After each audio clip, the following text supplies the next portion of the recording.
Thing. Hey, welcome to BSB TV. Today I've got Elle Buttler. Elle Buttler is Easy As Marketing, and Easy As Marketing help businesses attract and convert the clients that they want. That's it. Hey, Elle, how you going? G'day, how are you? I'm great. I'm really good. Now, as we said, there's a little bit of confusion about this particular show, but that's okay. We're here now, which is absolutely fantastic. And my goal is to help people understand that different communication should be used for different purposes. And it's something that, really struck a chord with me the other day when I did something completely wrong. I do stuff that'd never happen. all the time. I do stuff wrong all the time, and that's okay. Look, living in a world of social media, you can do stuff wrong all the time as long as you get it right occasionally, and people will love when you get it right. So, thinking of that, why is communication so hard? People, I think, make it hard. Communication is communication, but some people struggle to actually speak in person with other people. Some people in their minds find speaking on camera differently, and some people find putting words on paper challenging. So it's not necessarily that it's hard, it's just that people view things differently. Absolutely. And someone once said that the meaning of communication is the response it elicits. Definitely. Okay, so if you're going to take that, you might have really good meaning in your communication, you think, but if you're not getting a good reaction to that, or it's not eliciting the reaction that you're looking for, then it's up to you to take responsibility for that, yeah? Well, it depends on the purpose. It's up to you to write to your purpose. So if you're writing a diary or a journal, you don't need or want a reaction from anyone or anything. But if you are, except maybe the voices in your head, they communicate pretty well with me occasionally. Yeah. But yes, if you're writing in social media, then you want to be social, because you're not just throwing mud at a wall so it falls down. You're actually trying to communicate and create and build a relationship with people. Really cool. Now let's get into the detail in a minute. So let's talk about why. And it's really important to get the meaning and the message and the audience all aligned, yeah? Definitely. And here's the challenge. So often we forget either the audience that we're talking to at that particular time, or how prepared we've got them before then to be ready for the message, yeah? Yes. Or we've even just forgotten the message that we really want to get out there. You know what? That I find is rarely the case. Business owners, particularly, and in a group of small business owners, that's, I guess, the key. I find they do usually know their message. They know what they want to say. But when anyone is creating a piece of writing, piece of communication of any kind, they need to consider who their audience is. So I'm not going to come on this show and talk about things that are appropriate for the CEOs of high-end corporations, because that's not our target market. Our target market is our Brisbane small business community. Absolutely. So the first thing you need to do is think about the audience. Yes. Yeah. So if we're going along these lines and we're staying with that, what's the second thing that we need to be thinking about? So probably the second thing then is, you mentioned, are they ready? So once you know who your audience is, you need to be thinking about what is it that they really need, because if that isn't aligned, then they're not going to listen to you and they're not going to respond.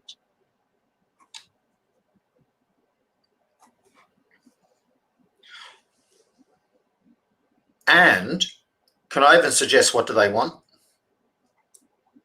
Isn't that what I just said? No, you said need. And want and need are two very different things. Sometimes I really need help, but what I want is a solution. Yeah, Okay.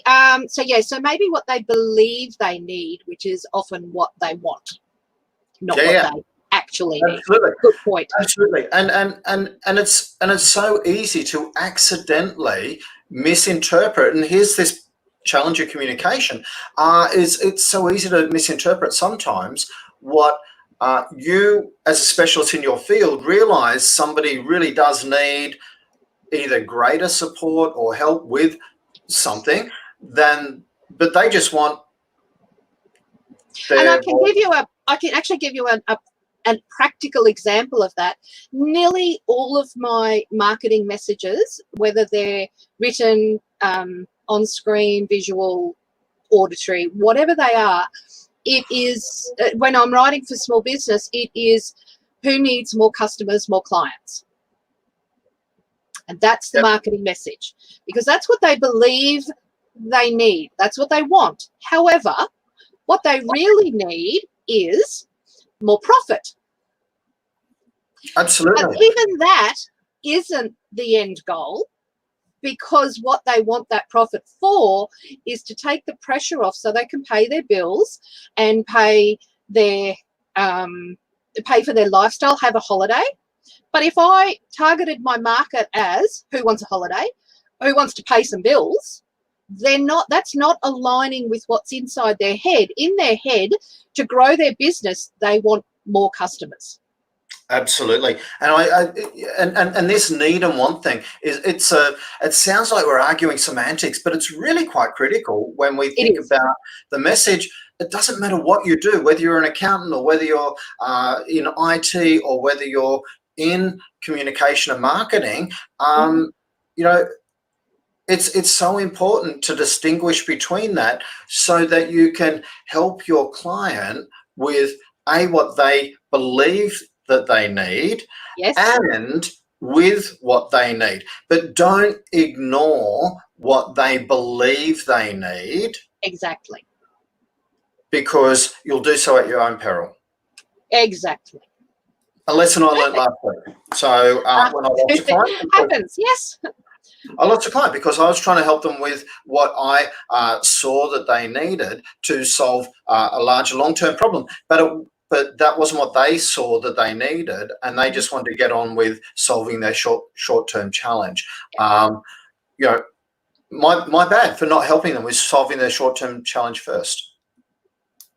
Well, we all do it, as you say. We don't get it right all the time. But I'm human. Hey, who would have thought that?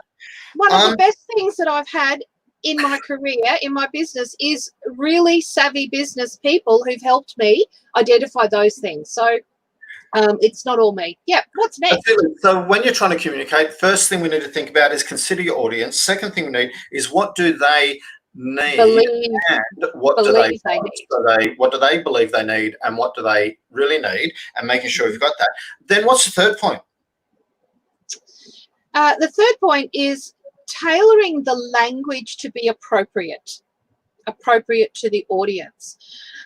So I'm not going to speak to an audience of, say, 15-year-olds who are doing business in year 10 with a whole heap of jargon or industry-specific language. The content writing is usually meant to be aimed at a reader who is about 8 years old. However, and that's what Yoast and a lot of other SEO plugins will challenge you on for your strength of writing. But if your target audience is that high-end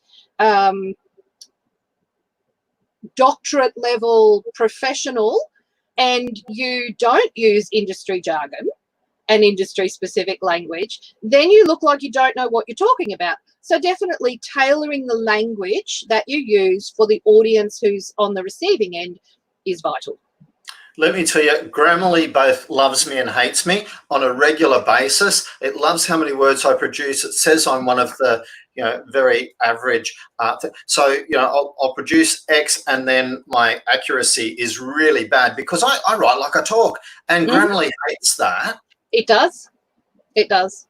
I'm not allowed to be me. That's okay. Again, if that is who, if that's what you're writing for, that audience who you're communicating with as if you are having a conversation, then your writing should be conversational.